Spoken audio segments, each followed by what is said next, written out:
أعوذ بالله من الشيطان الرجيم. بسم الله الرحمن الرحيم.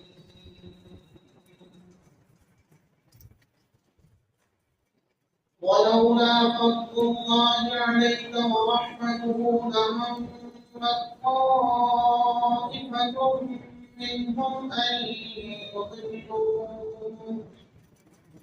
وما يضلون إلا أنفسهم وما يضرونك من شيء وأنزل الله عليك الكتاب والحكمة وعلمك ما لم تكن تعلم وكان فضل الله عليك عظيما.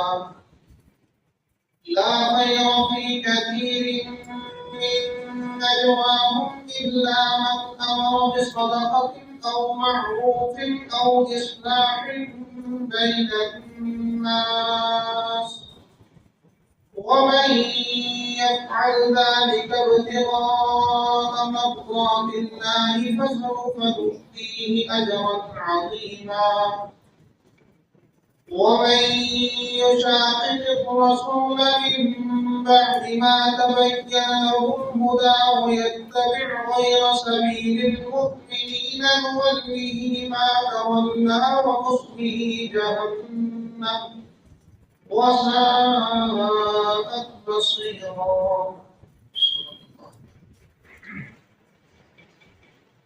ولولا فضل الله، اور اگر نہ ہوتا اللہ تعالیٰ کا فضل علیہ آپ پر ورحمتہ اور اس کی رحمت لہمت طائفۃ منہم تحقیق ارادہ کر لیا تھا ان میں سے ایک گروہ نے ان یضلوا کہ وہ آپ کو بہکا دے.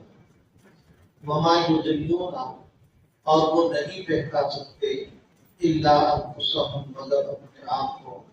وما یضرونک اور وہ نہیں نقصان پہنچا سکتے آپ کو من شیء کچھ بھی.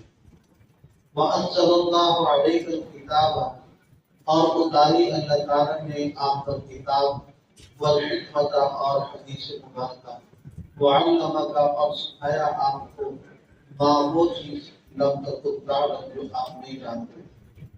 وکان فضل اللہ اور اللہ تعالیٰ کا فضل علیک آپ پر عظیم بہت بڑا ہے. لا خیر فی کثیر نہیں خیر ان کی اکثر من نجواہم اس میں جو وہ سب خوشیاں کرتے ہیں الا من امر مگر وہ شخص جو حکم دے بصدقۃ خیرات کرنے کا او معروف یا بھلائی کا او اصلاح بین الناس یا لوگوں کے درمیان اصلاح.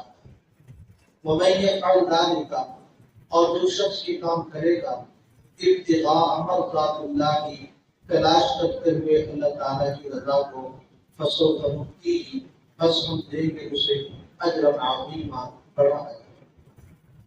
ومن یشاقق الرسول اور جو شخص مخالفت کرے گا اللہ کے رسول کی من بعد ما تبین له الهدى بعد اس کے کہ خوب واضح ہو چکی اس کے لیے ہدایت ویتبع اور وہ چلے گا اتباع کرے گا غیر سبیل المؤمنین مومنین کے راستے کے علاوہ کی نولیہ ہم اس کو چلا دیں گے ما تولا جدھر وہ چلے گا ونصلہ جہنم اور پہنچا دیں گے اس کو جہنم وساءت مصیرا اور یہ بہت برا ٹھکانہ ہے.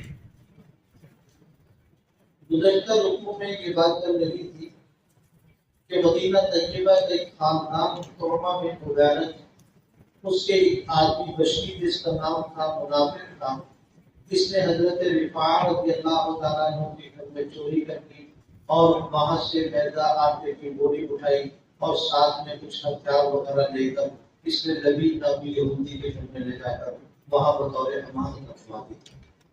اور پھر لوگوں کے سامنے سچا ہونے کے لیے رات کو امیر نامی ایک آدمی تو اس خاندان کو اس کے گھر میں میٹنگ ہوئی اور صبح جب عدالت جناب رسول اللہ صلی اللہ علیہ وسلم کی لگی تو حضرت رفاعہ رضی اللہ تعالیٰ عنہ کے بھتیجے حضرت قتادہ رضی اللہ تعالیٰ عنہ مقدمہ دے کر حاضر خدمت ہو گئے.